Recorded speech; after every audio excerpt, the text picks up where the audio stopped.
The movement to stop publishers from destroying the games that get created has now entered a new phase, as now with signatures piling up, it has now become big enough that they can no longer ignore the demands of the players any longer. Firstly, an update on signatures. From my previous video, the signatures have dropped a bit, but this is because some of the signatures were deemed to be illegitimate or possibly botted by some users, which is actually illegal, so clearly those signatures have now been removed from the overall initiative because obviously if they kept it, it could destroy this entire thing before it really gets going. But Stop Killing Games, regardless, thankfully has reached its goal, so this is a win either way.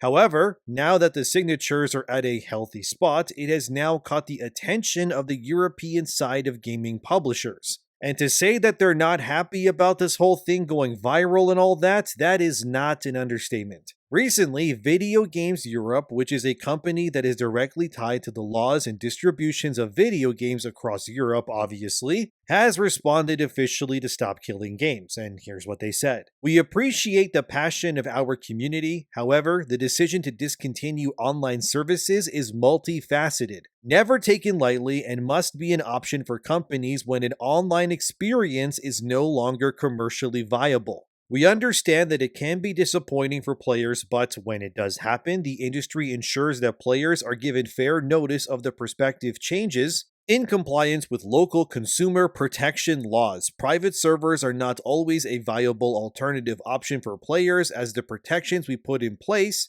to secure players' data, remove illegal content, and combat unsafe community content would not exist and would leave rights holders liable. In addition, many titles are designed from the ground up to be online only. In effect, these proposals would curtail developer choice by making these video games prohibitively expensive to create. We welcome the opportunity to discuss our position with policymakers and those who have led the European Citizens Initiative in the coming months. So, there's a lot to dissect there, and it's not good, guys. Let's just go from the top. Essentially, Video Games Europe, which I will just call VGE for now on, is completely against Stop Killing Games because they deem its demands are just not realistic. By claiming that the issue is multifaceted, they conveniently smokescreen the entire argument in whataboutisms and instead try to skirt around the issue without giving any solutions but claiming that it's all just entirely out of their hands. So they say it's all because taking these online games offline would just result in a mass commercial cost to them. They mean money, obviously. They just don't want to spend extra money creating an offline version of a game that was not doing well enough initially so people can just play it in the future. The fact that they claim that this is impossible is kind of crazy. They're actually trying to justify the reason why you shouldn't be entitled to the games that you bought, with your own money, is simply because it wouldn't benefit them. That's really what this all comes down to if we just cut the BS and just say it how it is. Yeah, I find that insane because they are very clearly totally fine with taking your money for these games that they create, happily so, but suddenly, once that transaction is finalized and the money enters their account, they suddenly act like they aren't able to deliver the product unless more people just keep giving them money. It's actually kind of crazy. It's like if I said, yeah, that car you bought that you drive to work and whatnot, sorry, I gotta take that back from you because you see, these people over here didn't buy more cars from me. So that now means you have to lose access to the thing that you bought from me and are using because not enough people bought cars from me as well. Like, you realize how stupidly insane that sounds when you take this explanation and then place it against literally any other form of business transaction in the world. Sorry, you can't have electricity in your home because these people didn't pay their bills. So now you just lose your access to the internet and whatever. Don't get mad at me, okay? Blame these other consumers instead, who just didn't buy enough of the thing that you bought. It's just not my fault. It's out of my hands. This is basically what they're saying to you. When in actuality, though, it really isn't. The fact that VGE then claims that the better alternative is to simply give players a heads up before they take these games offline while retaining 100% of the money they made while removing the product that you bought is exactly why Stop Killing Games is so important, because that business practice is completely flawed. I think we can all agree on this one. Like, seriously, please tell me in the comments, Is there any other product or industry that you can think of where you have that product taken from you against your will because others didn't buy enough of it too? The only comparison I can think of maybe is like a streaming service, but then again, streaming services removing movies or shows. That's also a major problem that also directly ties into this movement too, and also kind of proves the point that none of this is really fair, but in every other aspect, when you buy something, it's yours. Whether it's a car, a TV, a couch, or really anything else, the fact your entitlement to said product is not based on your actions alone, but instead the actions of a hypothetical monolith of other consumers out there is just crazy. And the fact that VGE answered this movement with that response is exactly why this movement needs to happen, because let's be real, this is terrible. And the fact they even chalk it up to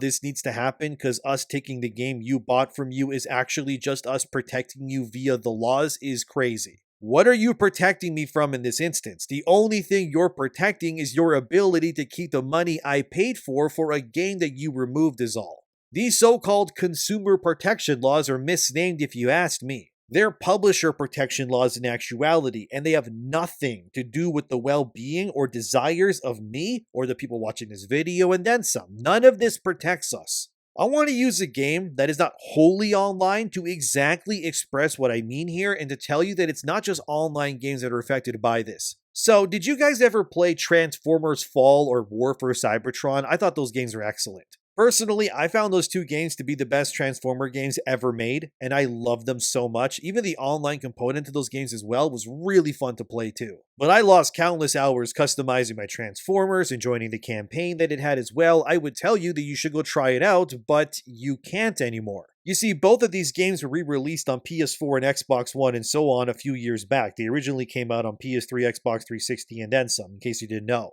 However, following that release, they mysteriously just disappeared from all digital storefronts. You can still search them up on these game services, and yeah, they will pop up, but you can't buy or play them anymore even if you bought them again, like I did. Meaning that yes, Activision and Hasbro essentially took my money and many others for these Transformer games and then turned around and went, oh, sorry. You see, the licensing agreement kind of ended, so we're just gonna pull all these games from you whether you like it or not. And if you just didn't already have these games, downloaded on your console or library, you now had no Transformers games to play or enjoy, even if you wanted to, despite paying the money for it. Let me prove a point to you, okay? This is from Games Radar back in 2023. Activision didn't actually lose the delisted Transformer games, Hasbro says shortly after insinuating Activision lost the Transformer games. So obviously fans of Transformers, myself included, were pissed, cause these games are actually so awesome, dude. But notoriously, a Hasbro representative, when pressed about why these games suddenly got delisted out of nowhere, then tried to claim that actually the reason why the games are now gone were because there was a loss of the actual data of these Transformer games. Yeah, they claim that they just lost the Transformer games. Like, nobody knows why, and that's why they got delisted. I'm not even kidding. Here's what the rep said. Sadly, apparently, Activision's not sure what hard drives they're on in their building, that Hasbro representative said. When a company eats a company that eats a company, things get lost. That's very frustrating. Hope is that now that the deal is moving forward with Microsoft and Xbox, that they'll go through all of the archives and every hard drive to find it all because it's an easy Game Pass ad. We want those games back up for people to have a chance to play. Then, an Activision executive would get interviewed about this exact same question and would say this instead. These headlines are wrong. We have the code. It's not lost and never was. Oh, so Hasbro was lying the entire time and the Transformer games are totally fine and they're safe and all that? Well, how did Hasbro answer this? They said, to clarify, comments that suggest Transformer games have been lost were made in error. Of course they were. The real reason was that Hasbro wanted more money for the rights and Activision said no. So, because of the greed of these companies, you now can no longer play these amazing Transformer games even if you wanted to. And this is what Stop Killing Games is all about. And by showing you how these executives just flat out lied, it tells me that this VGE group, they're just cut from the same cloth too. It's not that they're saddened that you can't play these games anymore. It's just that they don't care if you can't as long as someone isn't paying them enough. Because yeah, obviously, it's all about money. And the art, the fandom, the legacy, none of those matter to people like these. We're all just meat for these people, for the grinder to them. And yeah, it sickens me. Maybe you wanted to play, I don't know, Spider-Man Web of Shadows one of these days again. Oh, sorry, my bad. That game is also delisted too. Same reason, by the way. The license expired. And by the way, Web of Shadows doesn't even have any online components. It's just a badass single-player Spider-Man game where you can wield cool symbiote powers and save New York City. So I don't want to hear someone say, actually, this only affects online games. No, it doesn't. It affects all games. You can't even play the Marvel Ultimate Alliance games for the same reason too. All of these excellent games that I've mentioned, just lost in the netherworld of like corporate greed because some schmuck in a suit isn't getting paid enough to let the game just stay up so people can still play it. And seriously, that sucks because Spider-Man Web of Shadows, in case you haven't played that game, it's so dope, dude. If you haven't played it, you're doing yourself a disservice. But unfortunately, of course, unless you own a physical copy of the game on like 360 or PS3 or something, you're genuinely SOL at this point. And the fact that the VGE says that private servers are not always a viable option, that is also absurd. Yes, they are. You know they are. You just don't want them to be an option because you won't make as much money than if they are. But the fact that the better alternative here is to just nuke the game from orbit, then allow it to seemingly exist for the rest of time is awful. And just, who are these people that just, decide these things? Are they even of like a neutral party that works for the betterment of games? Well, let's go look at that now. So the head chair of the VGE is Hester Woodliff, who has ties to Warner Brothers games, because of course they do.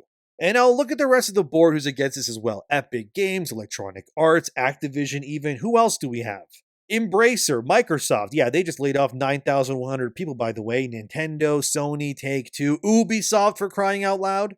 Dude, this just reads like cartoon villains at this point. Yeah, no wonder this board that are demanding stop killing games ends, because these people are literally the entire games industry that benefits from the killing of these very games. So it sickens me, man, how they say stuff like that many games are made from the ground up to be online only, and that these proposals would just worsen developer choice. No, they wouldn't. You know they wouldn't. You're like that Hasbro executive who lied about Transformers being lost on a hard drive somewhere. You, the publishing giants, get to decide whether a game is made for online only. It's not the developer. Stop lying.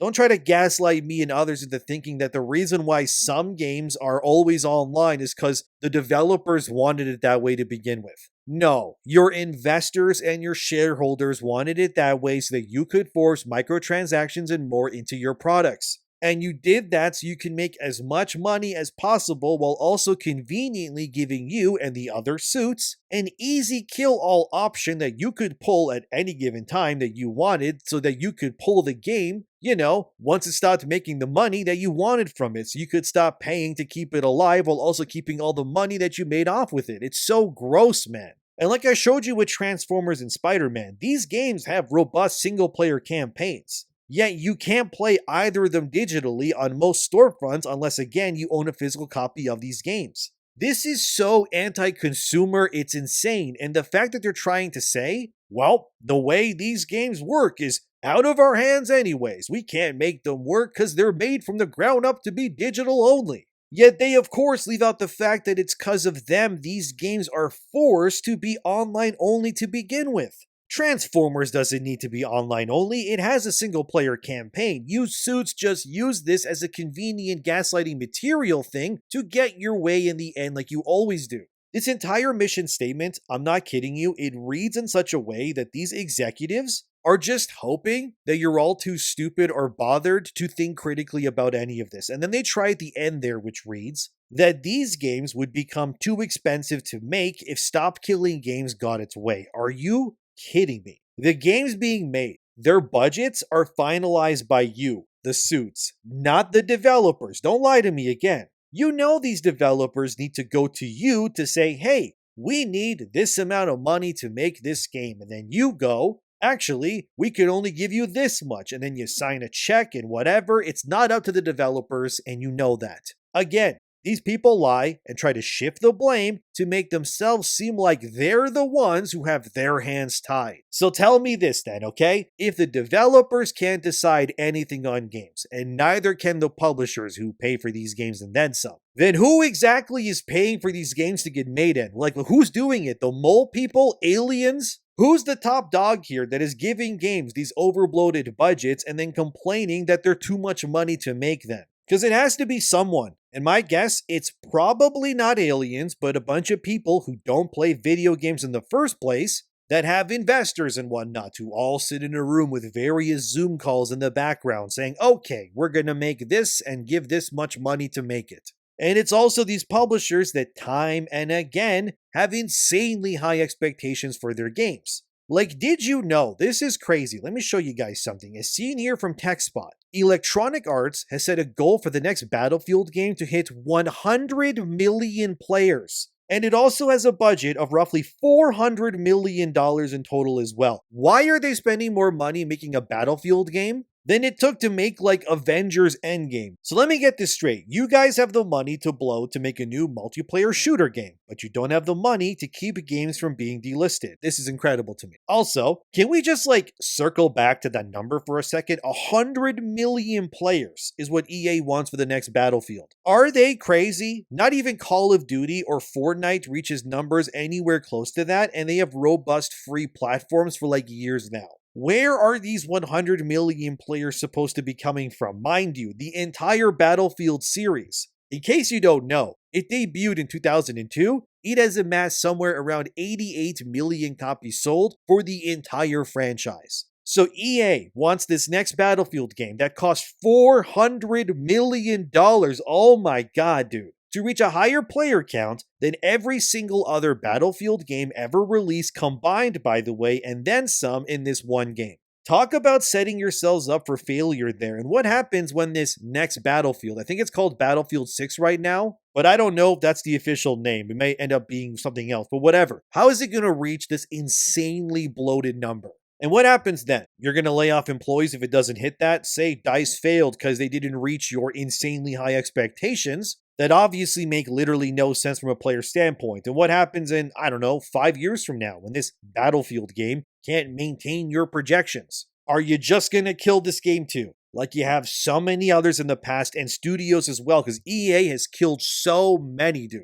They're just going to turn the servers off? Maybe you'll claim the game is also lost on a hard drive somewhere in some employee's desk that nobody knows about, but you'll keep all the money, of course, that you made and then sunset this Battlefield game alongside other ones one day because, sorry, it's not making hundreds of millions of dollars a month anymore, so now all this work and playtime and cosmetics and dedication and fandom, guess what? None of it matters anymore. And now we're just gonna kill this game like so many others before it, and where does this end exactly? You see, this is why Stop Killing Games is so important, because these people don't care about the integrity nor the longevity of these games, and yeah, it shows. If they're not complaining about games not selling enough, they're complaining that it's actually this company's fault. And if it's not that, actually, we're just gonna sunset this game because not enough people are buying or playing it. Ignore the fact that we set the budget ourselves to games like the new Battlefield to $400 million, by the way. That's totally normal now, isn't it?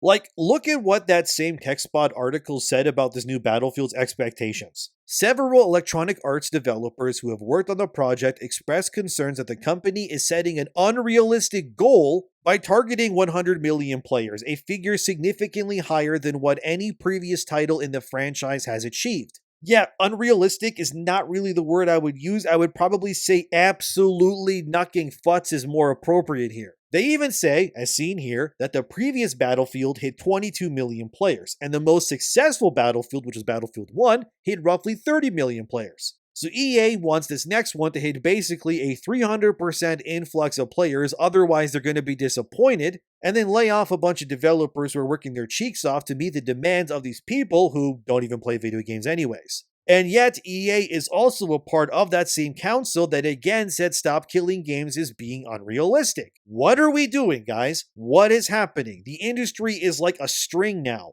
And the insanely out-of-touch suits are on one side pulling for more money, more players, more microtransactions. And the other side is the developers and the players trying to pull these freaks back into reality. Battlefield 6, or whatever they end up calling it, will have a free-to-play mode at launch, but apparently the game itself will still be a premium title. So think of it sort of like Call of Duty, Black Ops 6 coming out and then Warzone, like pretty much that, but Battlefield instead. And it's probably also going to be $80 digitally at retail because, Nintendo screwed everyone over with their greed already earlier this year. But that being said, believing that this game will somehow hit a 100 million player mark is insane. Imagine being a developer on this game being told with a straight face, if this game doesn't reach 3 times and then some, the player base of the most successful game in this series, you'll be out of a job, but I won't, even though I make all the dumb decisions, but you will. But this is where we are with this Stop Killing Games initiative right now. The very people who actively work against the player's best intentions are trying to claim that this movement is both unrealistic and will harm the integrity of online video games in the future, while completely ignoring the fact that it's these very same types' greed and need for online experiences that will into existence for the sole purpose of nickel and diming you for all the paid cosmetics and the collaboration skins that will inevitably come to these games, and more so that they can buy more houses and yachts. And that these games and the way they are being created are designed with the sole intention to make as much money as possible as quickly as they can. So they can then pull the rug from underneath you, leaving you with nothing and then making off into the sunset like a bunch of bandits. And yet they see you as the problem and never them. I want you to know I will be pushing and fighting for this movement as much as I can because I believe in it. Whether it's Transformers, Spider-Man, Battlefield, and more, yeah, this needs to change. We truly need these companies to, as in the name suggests, stop killing games. But what do you think? Let me know in the comments. Thank you for being here. Subscribe, and I'll see you next time.